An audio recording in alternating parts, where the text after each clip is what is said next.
Bienvenidos a este nuevo episodio de La Desobediencia. Empezamos como siempre agradeciendo la atención de todos estas discusiones, estas charlas entre dos nerds del derecho, de la política, que nos gusta estudiar lo que pasa en el país. Siempre agradecemos su atención y su tiempo. Hoy queremos aprovechar que es el cumpleaños de la Constitución, el cumpleaños 109 de la Constitución de 1917, para hablar déjenme ponerlo en 5 cosas, para que ustedes entiendan qué vamos a ver en este episodio. Primero, ¿qué es la Constitución? ¿Cómo nos la enseñaron a ti y a mí? Luego, ¿qué es la Constitución para los que hoy están en el poder? ¿Cómo la Constitución tendría que regir sobre las diferentes instituciones y generar derecho en el país?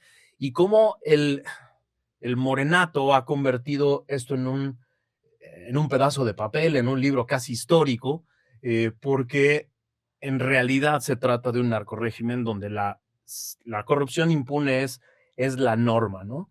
Y déjame a ver si acabamos con esta idea de tú y yo que somos maestros de universidad y que nos gusta enseñarle a jóvenes abogados, acabar un poco con alguna nota amigable, esperanzadora para los jóvenes que hoy están estudiando derecho. ¿Qué debería de hacer hoy un abogado? ¿Cómo debería de ver un abogado hoy la Constitución? Entonces empecemos por lo primero. ¿Qué nos enseñaron a ti y a mí? Ulises Schmil, José Ramón Cosío, el ministro Silva, estos maestros que tuvimos en el ITAM que nos enseñaron a tenerle un sentimiento a querer la Constitución, a apreciarla como un documento fundacional de un país. ¿Cómo aprendimos tú y yo de ese documento? Mira, Max, lo primero que hay que decir es que la Constitución le da forma a una comunidad política, forma jurídica a una comunidad política. Define no solamente quiénes somos, qué territorio ocupamos, dónde vale el Estado, dónde se expresa la soberanía. También establece los derechos fundamentales de las personas, lo que no puede tocar el gobierno, la autoridad, lo que tiene que desplegar, lo que debe hacer necesariamente para hacer valer esos derechos. Pero por el otro lado, la organización del poder. La idea original de la Constitución en sus primeros esbozos fue una carta que el rey, el monarca, le otorgaba a sus súbditos, por la cual se comprometía a ejercer de una determinada manera el poder, cumplir y garantizar los derechos. Después fue evolucionando a una idea de el pacto que una comunidad celebra, un pacto normativo que tiene unas características específicas, no es una ley cualquiera, es una norma la más importante del sistema porque no la puede modificar una mayoría cualquiera, tiene un contenido específico, tiene una serie de aspiraciones, principios, directrices, valores, que no son propiamente reglas de si A sucede A, pasa B. Crea el proyecto común y por eso las constituciones en el mundo son resultado de consensos constituyentes, de una comunidad política que se autodetermina, generalmente celebra un congreso constituyente electo ex profeso para emitir ese documento solemne al que llamamos la Constitución. En 1916, en septiembre de 1916, la causa constitucionalista convocó al Congreso Constituyente que se reunió durante 3 meses en 1917 y que elaboró no una nueva constitución, por cierto, sino iba a enmendar la Constitución de 1857 que se había interrumpido con motivo de la Revolución. Y en la iniciativa que presenta Venustiano Carranza dice con toda claridad, venimos a restablecer el orden constitucional del 57, pero venimos a reformar lo que ha fallado, pero sobre todo, subrayo, aquellas reformas que han conducido a las tiranías y específicamente se refería a el golpe de Estado, al golpe militar de Victoriano Huerta al régimen maderista. Empezó como un proceso de reforma a la Constitución de 57 y derivó en una nueva Constitución, la de 1917, que yo te diría, y déjame provocar, hoy en un texto yo hago esa afirmación, creo que la Constitución de 1917 ha muerto. ¿Murió? Y lo que hay es una nueva constitución que se impuso facciosamente entre septiembre y noviembre del 2024, porque se le han alterado el núcleo esencial de una constitución. Si quieres, ahorita hablamos qué se ha alterado y cómo se ha alterado ese núcleo esencial de la constitución, pero creo que la constitución de 1907 ha dejado de existir y se ha sustituido por otra, precisamente por la vía de reformas fraudulentas, facciosas, que son producto del transfugismo, de la coacción, de una sobrerepresentación fraudulenta y sobre todo que ha trastocado contenidos esenciales del constitucionalismo democrático. Déjame, retomo varios temas que apuntas, que nos enseñaron nuestros maestros Cosío, Schmil, Chuch Silva Herzog, en teoría del Estado. Primero, es un documento civilizatorio, ¿no? Es decir, en países como México de este momento que se conoce como la Revolución, la Constitución sirve para poner en paz a todo mundo, ordenar el ejercicio del poder, convertir las pugnas entre diferentes en instituciones que permiten el tránsito normal de las diferencias y las convierten o en leyes o en decisiones ejecutivas o en sentencias. Es decir, primero es un documento civilizatorio. Segundo, creo que esta parte hay que resaltarla mucho. Apuntas esta idea de es o tiene que ser un documento acordado, un documento en el que si no todas, la gran mayoría de las voces del país, la gran mayoría de las necesidades, intereses y visiones sobre cómo debe ser el país tienen que estar incluidas. Y así no puede ser un documento impuesto por una mayoría transitoria. O sea, Y artificial. O sea, las constituciones, las que funcionan, las que civilizan, las que organizan, las que pacifican un país, las que le dan sentido a la discusión política, nunca son constituciones que se imponen por uno de los grupos que se siente mayoritario o dueño de la verdad.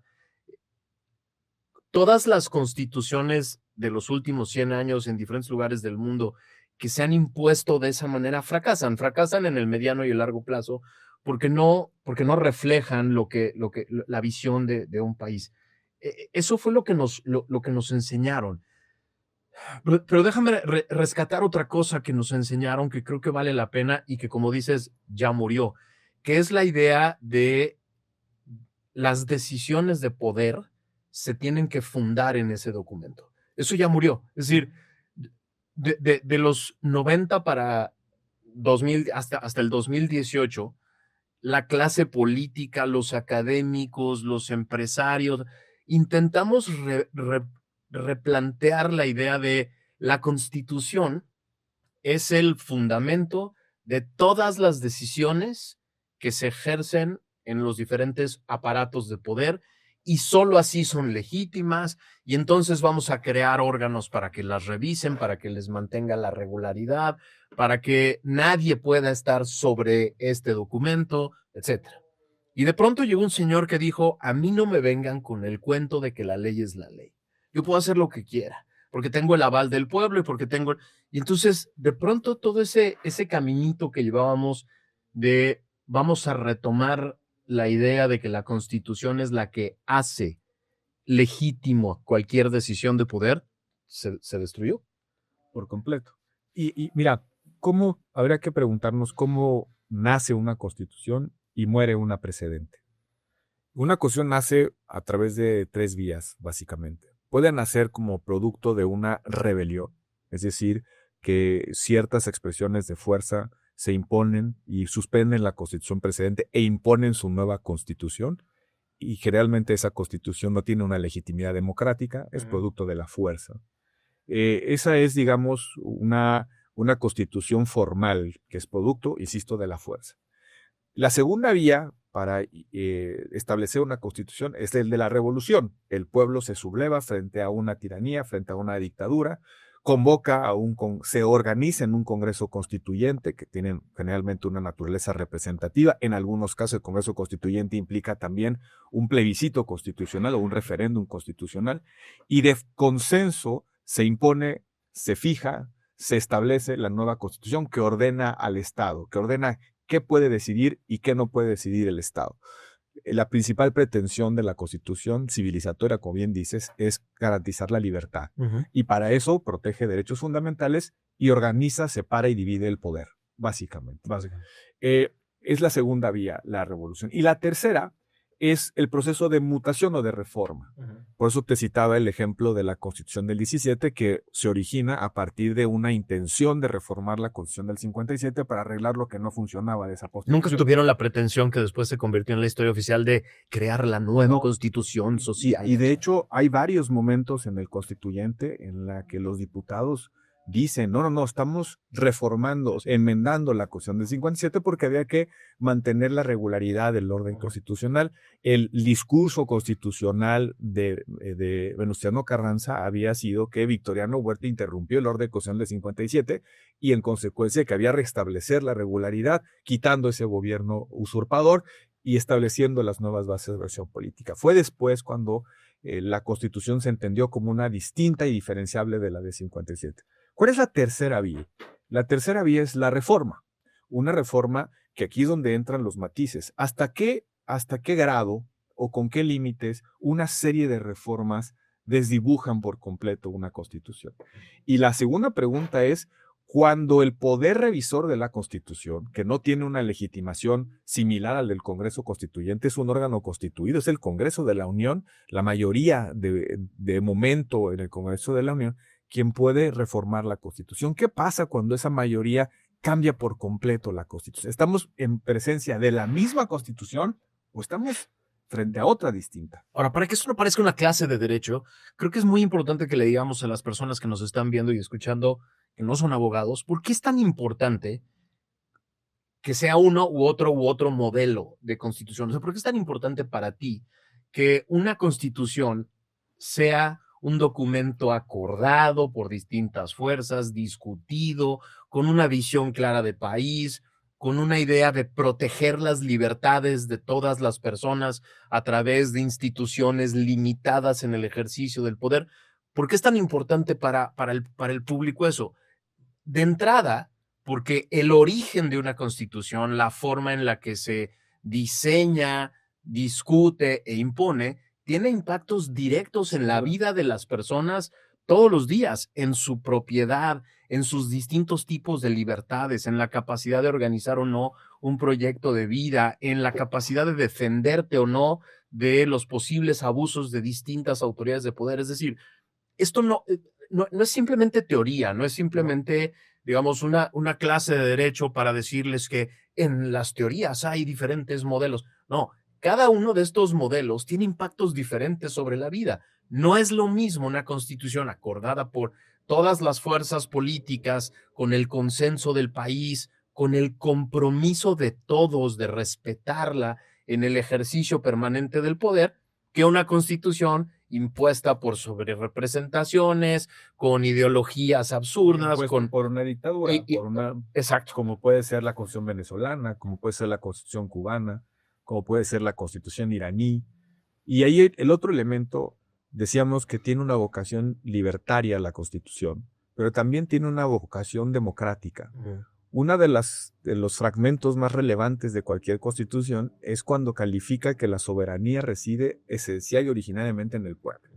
El pueblo se organiza justamente a través de una constitución para establecer cómo se va a gobernar, quién ejecuta tal función, hasta dónde, con qué límites, qué derechos tenemos. El pueblo traslada la soberanía a la Constitución y a partir de ese momento, la Constitución es el marco de convivencia entre mayorías y minorías que son contingentes, temporales, efímeras, pero también establece el marco en el cual el cambio político es posible. Es decir, cómo una minoría hoy puede convertirse en mayoría mañana y cómo la mayoría de hoy, pasando al lado de la minoría, puede seguir existiendo y poder volver a aspirar a ser mayoría. Esa es la lógica de la Constitución. Por eso no solamente la veneramos, sino tiene una calidad especial en el sistema jurídico. Nada encima, nada ni nadie por encima de la Constitución. Cualquier acto, norma, decisión que tome una persona o que tome un órgano del Estado que contraviene la Constitución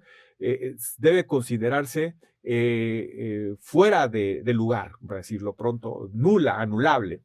Entonces, esa es la lógica de la Constitución. Pero ¿qué pasa cuando una Constitución no es producto del consenso?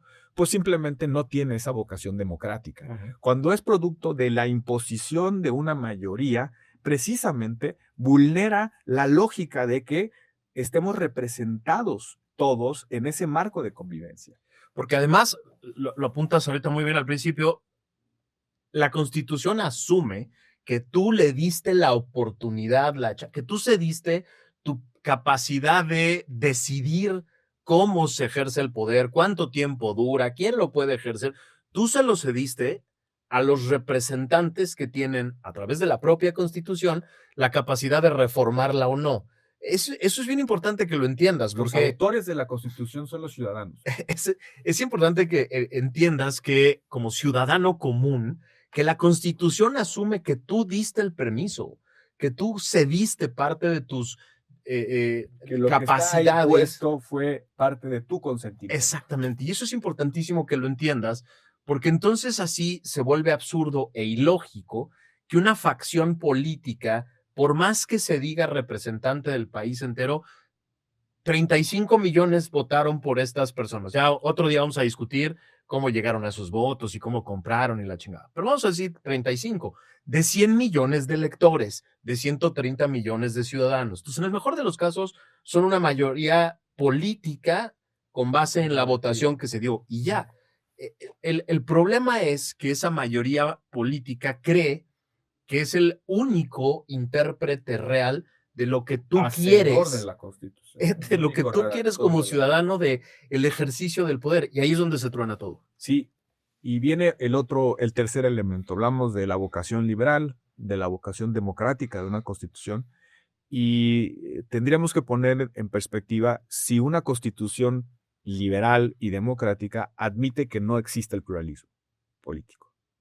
Es compatible que una constitución vele por la libertad de todos, por la voluntad de todos que se expresa a través de reglas y procedimientos sin que reconozca el pluralismo. No, Simplemente no es ni lógico. no es lógico, es una contradicción en sus propios términos. Entonces, el otro elemento de la Constitución es que debe recoger, de toda constitución que se precie, debe recoger el pluralismo político.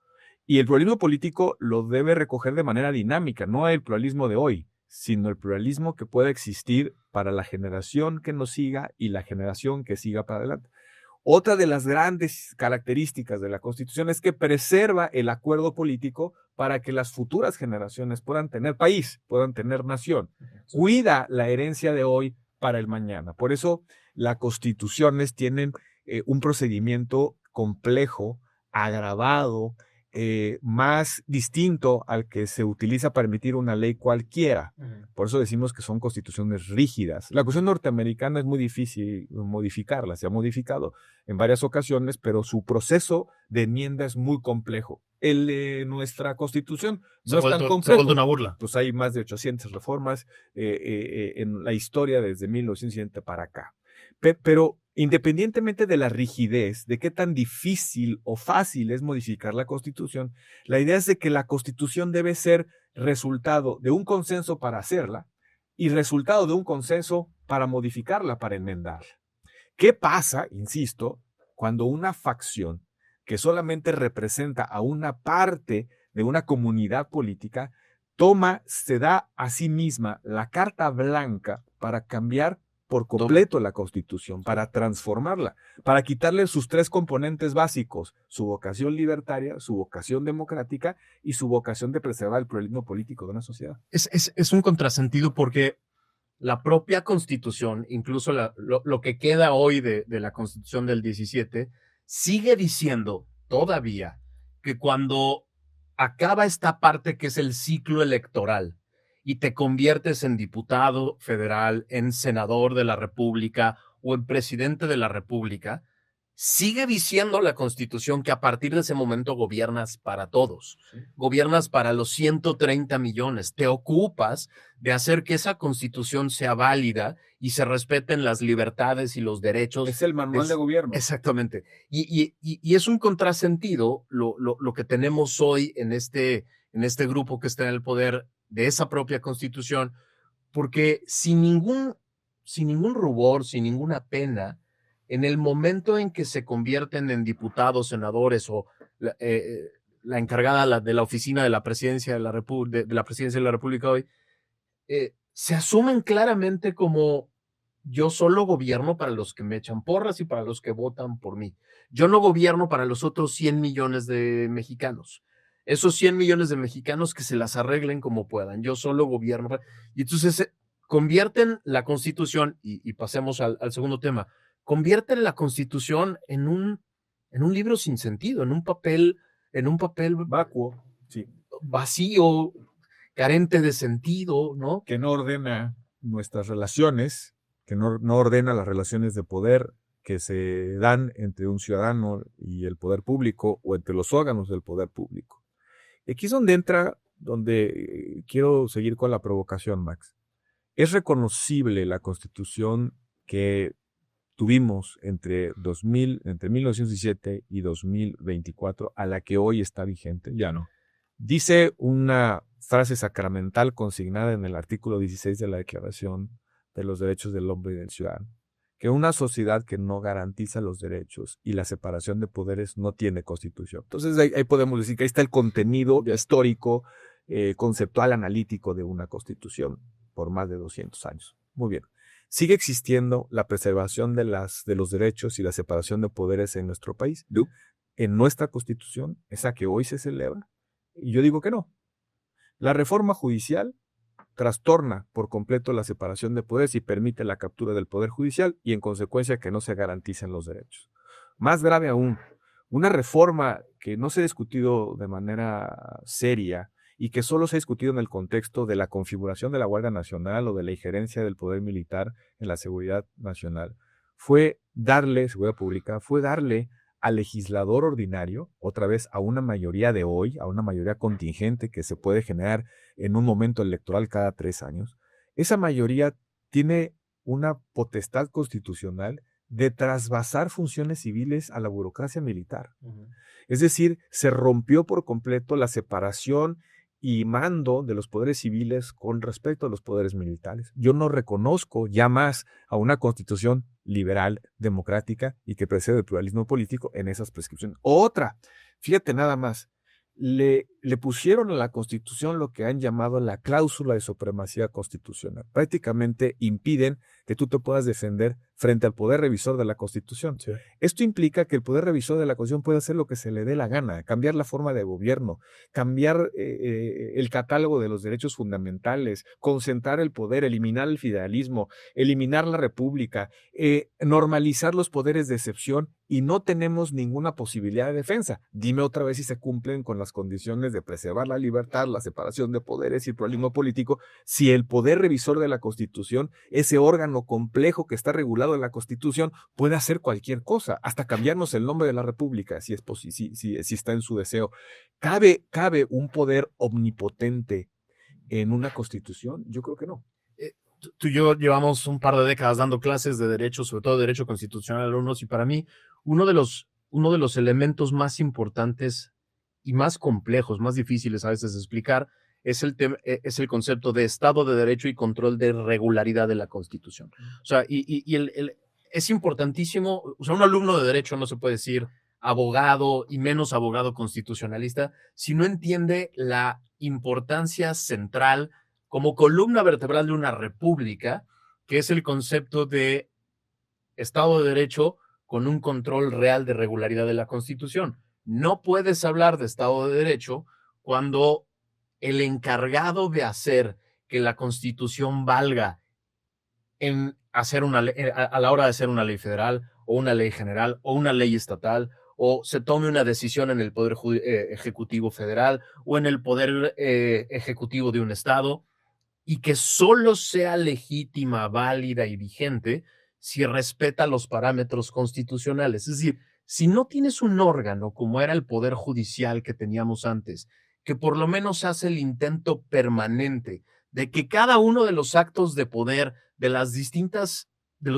órganos, de los distintos órdenes de gobierno, se tengan que ceñir a lo que dice la Constitución, ya no tienes nada, ya no tienes una república constitucional. Si ahora se vale que desde la presidenta de la República, sus secretarios, sus órganos de seguridad, o un gobernador o un presidente municipal tomen decisiones de poder y les valga madre si estas decisiones empatan con sus facultades constitucionales, con los procedimientos, respetan o no los derechos. Si ya no hay alguien que revise eso y tenga la capacidad de imponerlo, incluso si es necesario por la fuerza, ya no tienes una república constitucional. Y son dos momentos históricos que bien apuntas.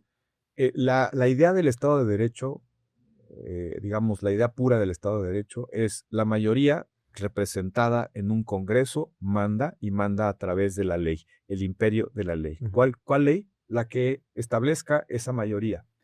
De pronto vino la idea de que la ley no puede decir cualquier cosa, que la ley justa, la ley válida, no es la expresión de la voluntad de esa mayoría, sino que debe ser conforme a ciertos parámetros. ¿Es eso más? Y entonces es cuando la ley se subordina, la ley como la actividad del legislador ordinario, la ley se tiene que subordinar a un documento que expresa el consenso de una sociedad, precisamente para preservar que la mayoría no arrase con las minorías ni se vuelva tiránica.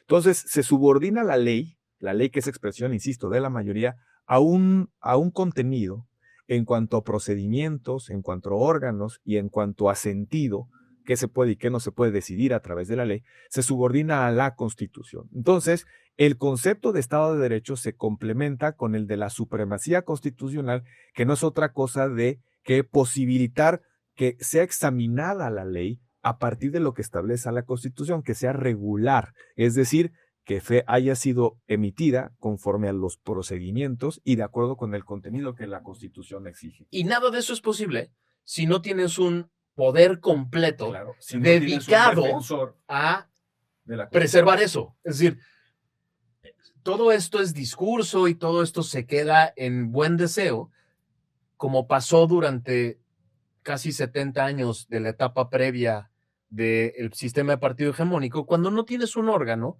que puede imponerle desde el presidente de la República hasta el último funcionario el sentido que debería de tener cualquier ley, cualquier acto de poder, cualquier orden ejecutiva, etc.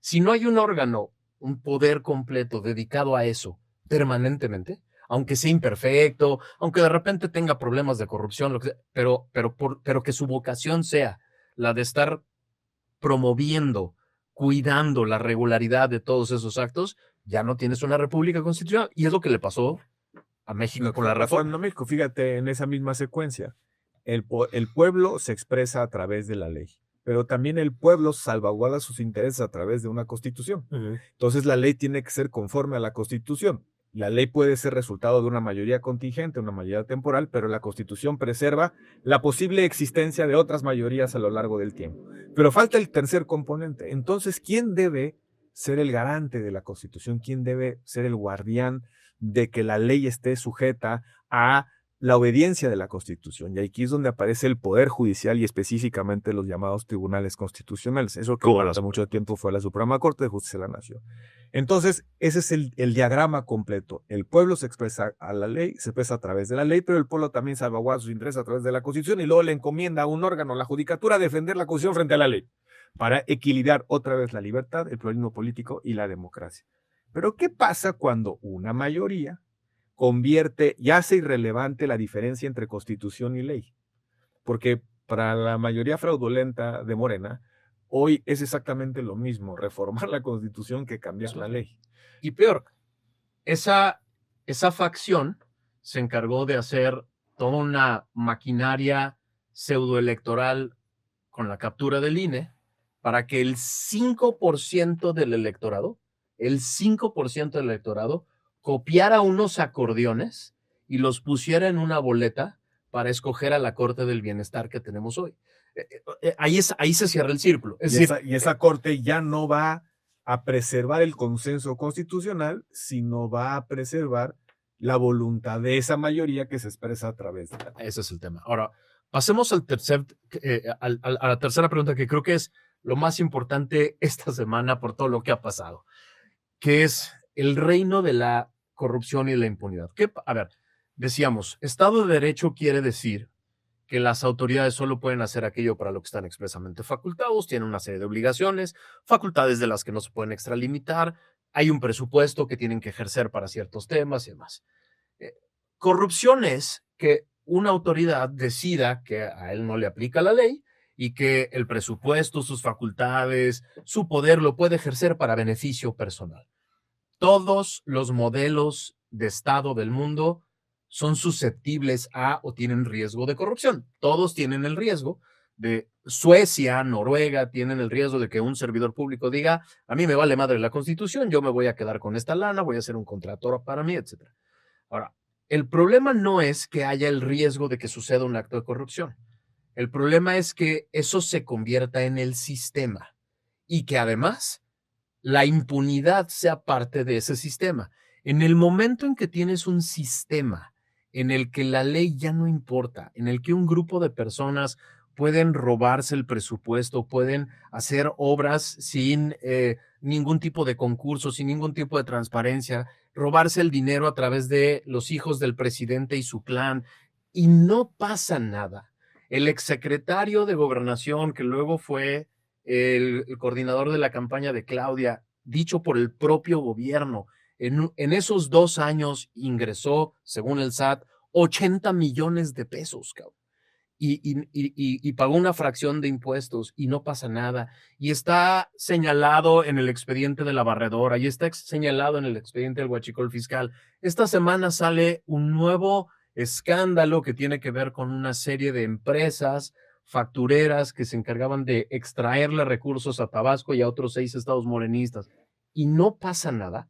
Este concepto del que hemos estado hablando, que es del Estado de Derecho y la Constitución, se vuelve absolutamente vacío, ¿no? Es decir, si el sistema completo está dedicado a generar beneficios personales para quienes ejercen el poder y no pasa nada, el concepto de Estado de Derecho ya es absolutamente inexistente. Y la propia idea de la Constitución, otra vez, si para preservar la libertad una Constitución crea, separa, divide y controla al poder, precisamente para preservar la libertad individual y la libertad del pluralismo político y social de una comunidad política, aparece un nuevo componente en la ecuación, que es la rendición de cuentas. Uh-huh. ¿Cómo puede haber control al poder para preservar la libertad si no hay disciplina, si no hay mecanismos para que quien viola la Constitución sea responsable ante la propia ley y sobre todo frente a los hacedores de la ley, que es otra vez el pueblo?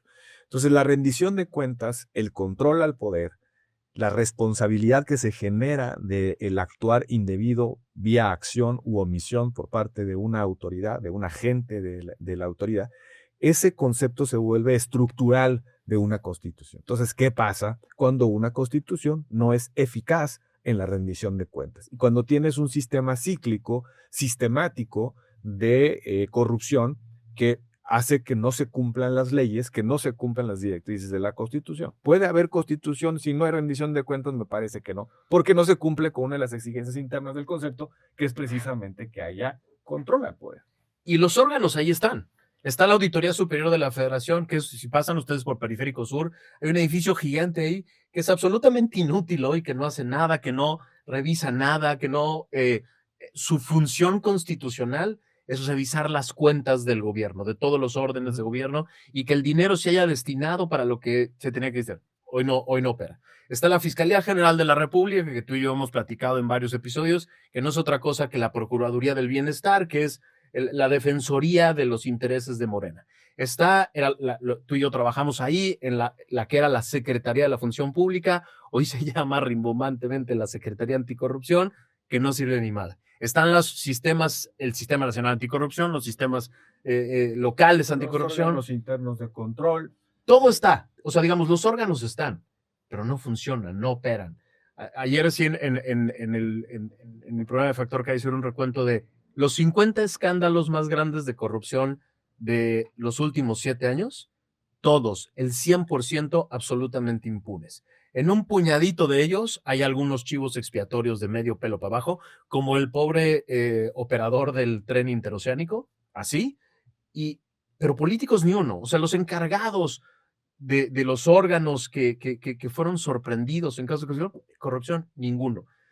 Y entonces, por eso nos cuesta tanto trabajo a ti y a mí hoy celebrar a la Constitución, Quizá que ya no sirve de nada. quizá el problema de fondo es que esto es la consecuencia de que una mayoría política ha capturado a la Constitución y la ha capturado con el propósito no solamente de cambiar su contenido, sino también de desactivar los mecanismos que la Constitución propiamente establece.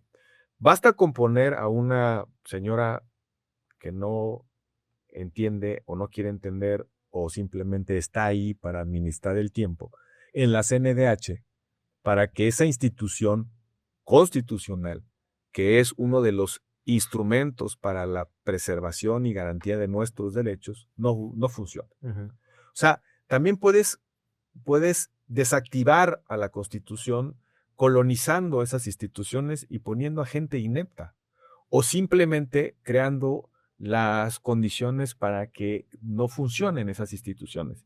Cuando en un pluralismo vivo, ninguna facción o mayoría controla la Constitución, ese nombramiento no recae en un leal, en un siervo de la nación. Recae en una persona que es resultado de un equilibrio político entre distintas fuerzas políticas, que no le debe la chamba a la presidenta Sheinbaum o a López Obrador, sino que es producto de un consenso sancionado en la representación de la pluralidad política del país.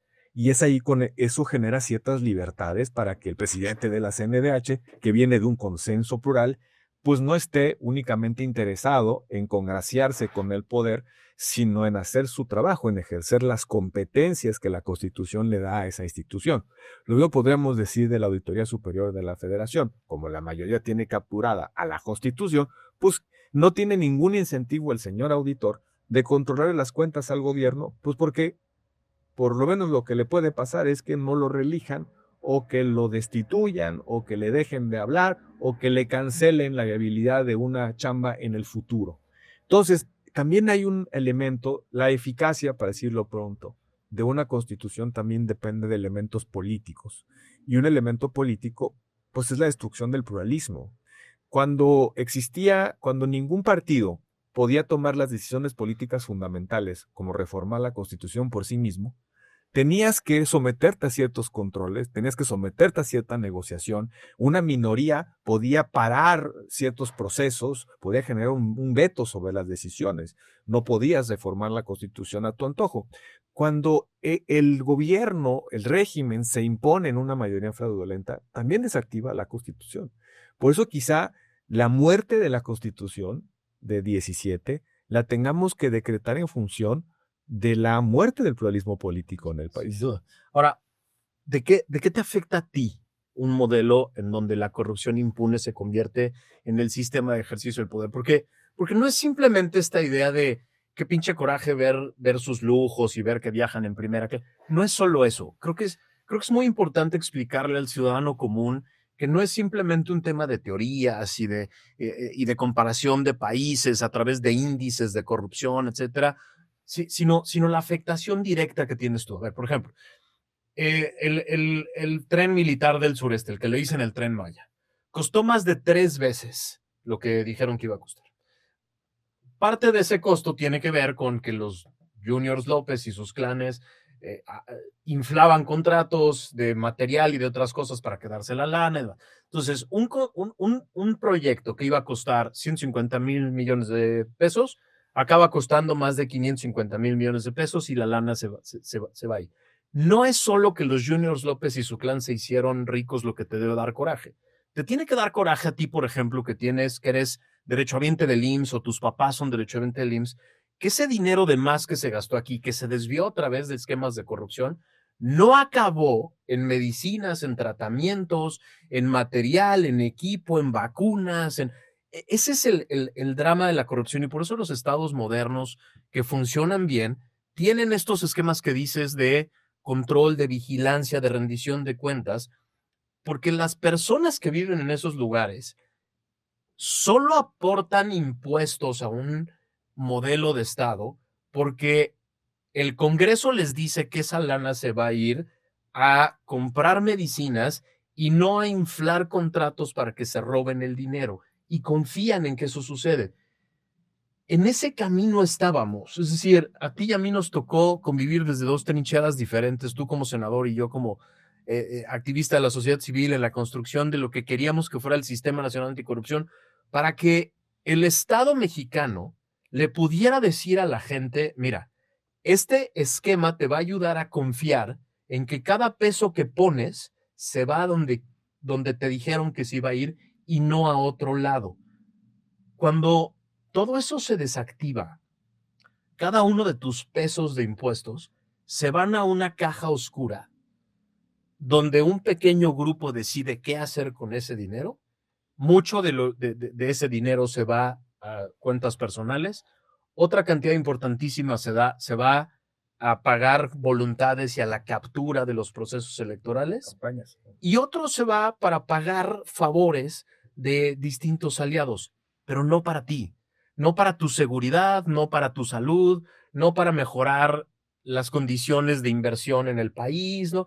Eso es lo que creo que no hemos acabado de explicar quienes nos dedicamos al tema de la vigilancia y a la anticorrupción. ¿Cómo te afecta a ti directamente? Y conectado con el tema de hoy, ¿cómo te afecta que la Constitución no sea la ley suprema de un país? Al final de cuentas, la Constitución, las leyes definen el cauce de actuación de las autoridades.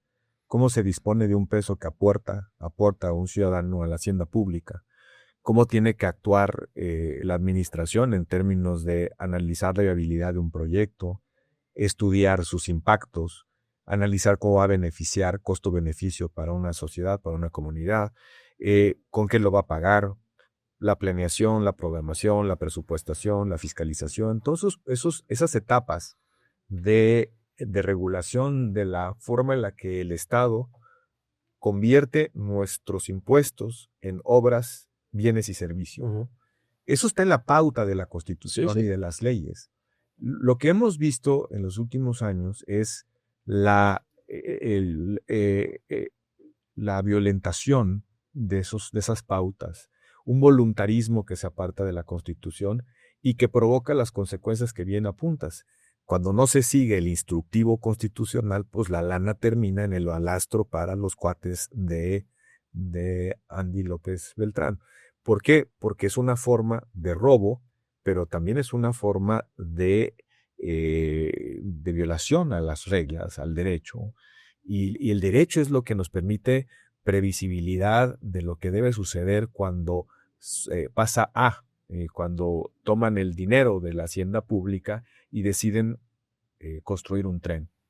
Al final de cuentas, lo que conecta en estos dos puntos es que la corrupción galopante, institucionalizada, tan visible que hemos vivido en nuestro país, es una de las grandes fracturas del Estado de Derecho en México. Y es precisamente la sustitución del Estado. Ya no es el Estado el que gestiona bienes, servicios y obras públicas. Son privados, particulares, con conexiones en el poder, que deciden a dónde va tu lana, a dónde va lo que aportamos, los que pagamos impuesto con mucho sacrificio, hacia dónde se canalizan los recursos que deben ser para beneficio de todos. Es una forma de drenar no solamente la hacienda pública, sino drenar también al Estado y convertirlo en una estructura paraestatal que se beneficia, que privatiza recursos y bienes. Es una ruptura, insisto, en el centro del Estado. Es crimen organizado que se financia institucionalizado. Crimen organizado e institucionalizado que se financia de recursos públicos a partir de la captura de las instituciones. Ahí no hay Constitución. Ahora, el tema de la impunidad institucionalizada, sistematizada, también te debería de encabronar y preocupar, porque también rompe el modelo de una república constitucional. Porque en una república constitucional todos somos iguales ante la ley. Todos tendríamos que pagar consecuencias por haber violado las leyes. A ti, tú que nos estás viendo y escuchando, a ti no te perdonan impuestos cuando no te hacen el favor de de perdonarte si dejaste de pagar impuestos. O si un día le robas el coche a tu vecino o te quieres extender al terreno de al lado.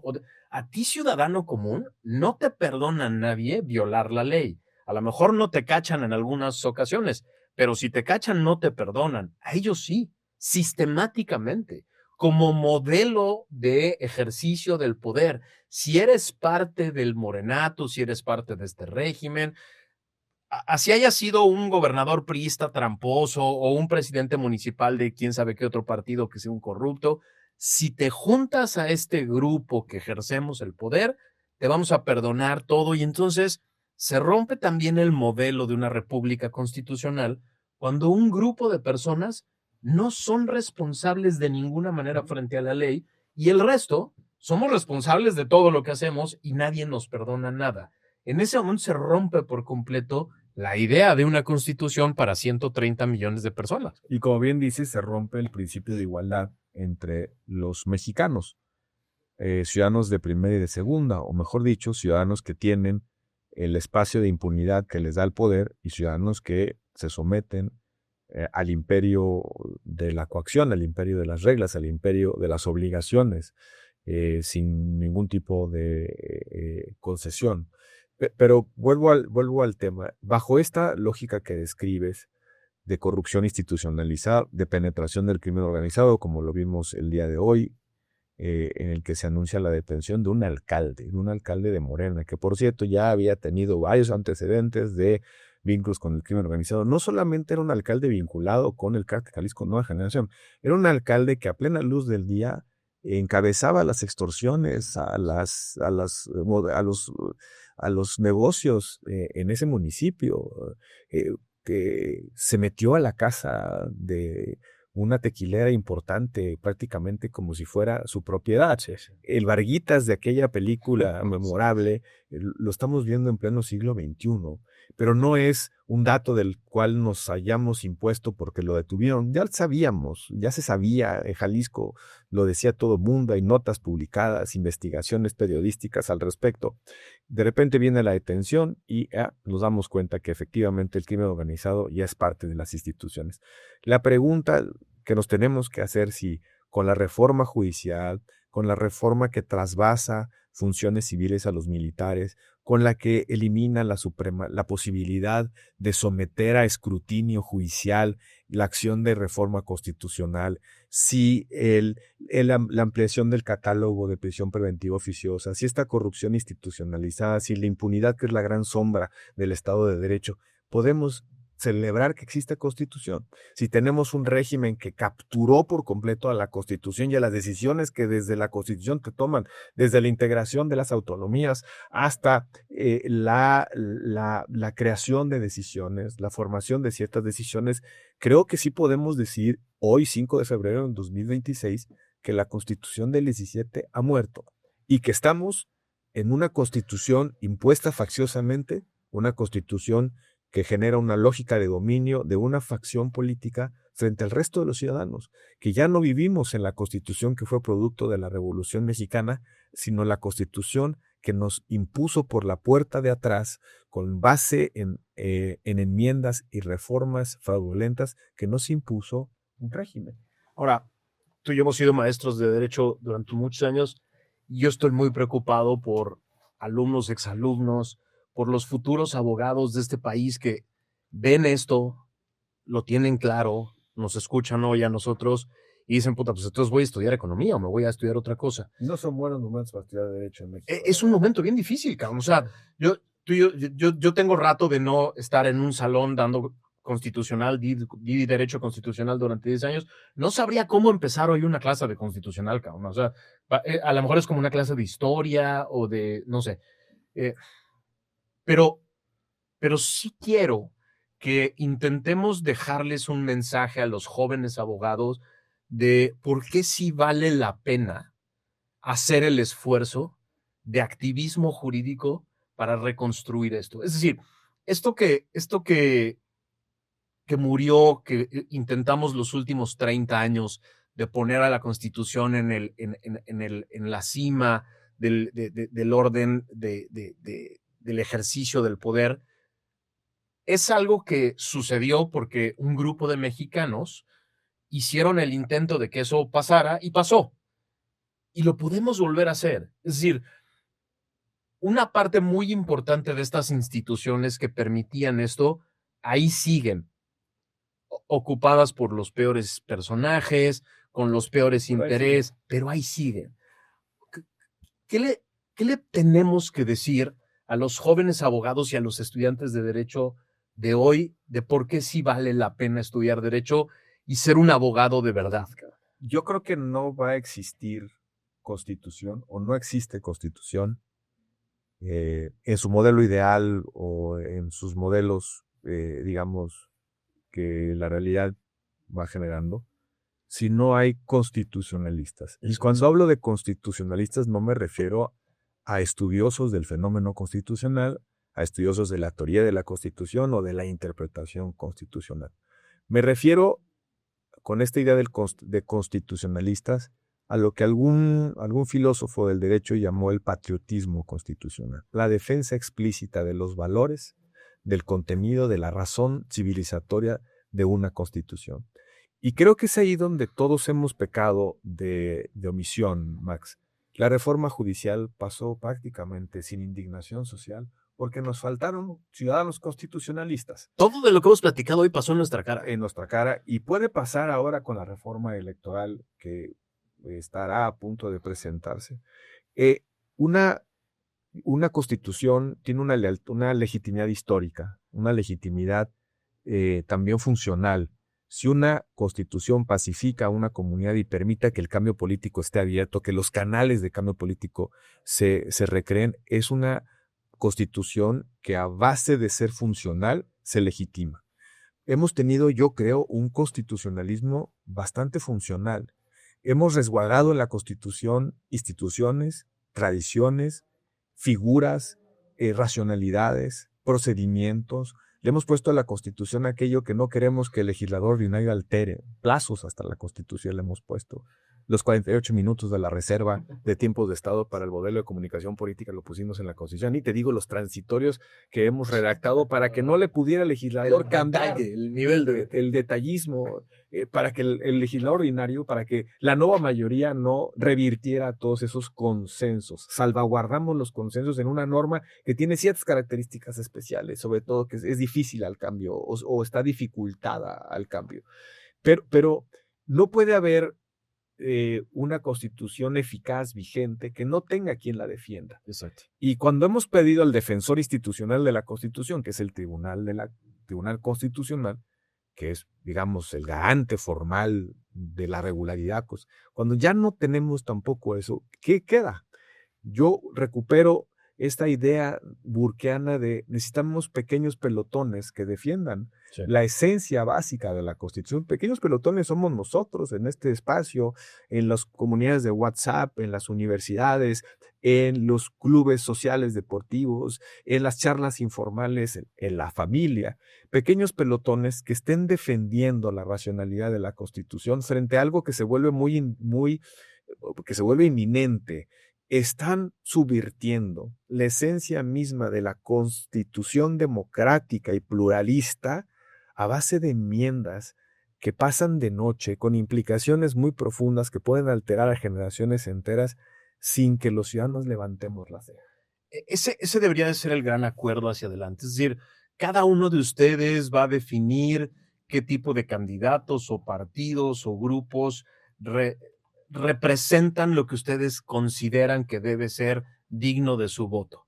Pero un gran acuerdo nacional debería de ser, independientemente del color del partido, del candidato que respaldas, México debería de respaldar completo la idea de reponer a la Constitución, de volver a poner a la Constitución en la cima del ejercicio del poder.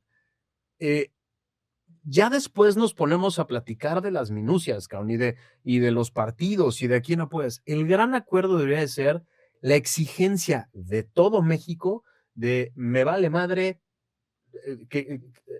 si eres de izquierda o derecha, de qué color eres, tienes que respetar lo que dice la Constitución y tienes que convertirla otra vez en un documento que solo se puede modificar con un gran acuerdo nacional. Ese debería ser el consenso de todos. El consenso político básico de una pluralidad de personas que pensamos y tenemos intereses distintos, que nos organizamos en una comunidad política, que a través de instituciones nos autogobernamos con el propósito de preservar la libertad y con el propósito de mejorar la calidad de vida de las personas.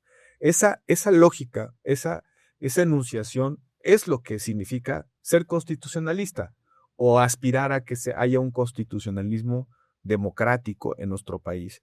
La Constitución como el pacto de entendimiento de hoy y del futuro, no el instrumento que se utiliza desde una parte de la sociedad para imponer el dominio de unos sobre otros. La Constitución no es de Morena. La Constitución es del Estado mexicano, del pueblo, que a través de esas reglas, de esas instituciones, decide vivir, preservarse hacia el futuro. Por eso es un consenso atemporal o intertemporal. Una de las figuras más bonitas del constitucionalismo es aquella idea de atar a una mayoría de hoy, atarla al mástil para que no se exceda y pueda seguir existiendo barco, mástil, tripulación y pasajeros. Y eso creo yo es que no estamos, por lo menos con la suficiente claridad en estos tiempos, defendiendo la necesidad de tener ese consenso que nos resguarde a todos frente a la acción del poderoso. Porque hoy puede ser un régimen político, un movimiento político, pero mañana pueden ser los criminales, mañana pueden ser intereses salvajes, mañana puede ser una facción violenta, o no lo sabemos. Precisamente para eso sirve una constitución, para salvaguardarnos de sustos. Y ahí está a lo que se pueden dedicar los jóvenes abogados, los estudiantes de Derecho. Si eres estudiante de Derecho, chingado, anímate. Sí, México sí te necesita, y sí necesita abogados buenos que entiendan el concepto de justicia, de Estado de Derecho, de libertades de todos. Universidades, a eso se pueden dedicar, a generar activistas de la reconstrucción de la República. Papás que dicen, no estudies Derecho porque ya valió madre. No, que estudien Derecho sus chamacos, porque sí necesitamos a los mejores jóvenes replanteando y reconstruyendo la idea de una nueva Constitución. O sea, sí vale la pena estudiar Derecho. Y asumir siempre que el cambio político que civiliza siempre es a través del cambio jurídico, solo a través de la razón civilizatoria de la ley, del derecho, y por eso hay que seguirlo estudiando y sobre todo seguirlo practicando con sentido de honor. Hoy se nos imponen ciertas condiciones en el ejercicio y la práctica profesional, pero esas no van a ser para siempre si hay una persona por lo menos dispuesta a pelear por la racionalidad esencial del derecho. Un saludo con mucho afecto a todos los maestros que nos formaron en esta idea de una república constitucional y a todos los alumnos y exalumnos que tuvimos, muchos de los cuales son grandes activistas, que ahí están metidos dando las batallas. Y sobre todo que se organicen. Valdría la pena pensar en un movimiento constitucionalista en México, porque además México tuvo enormes aportaciones al constitucionalismo global. Los contenidos sociales de la Constitución de 17 fueron inéditos en su tiempo, en su momento. El régimen de las autonomías constitucionales también fue emulado en algunos otros países. El amparo, una de las aportaciones más relevantes al mundo del derecho. Creo que tenemos muchas razones para sentirnos orgullosos de esas construcciones, de esas tradiciones, de esas instituciones. Y lo único que no podemos hacer es conformarnos con que se extingan con base en mañas, en complicidades, en chantajes, en corruptelas. La Constitución es, insisto, el marco de entendimiento de los diferentes.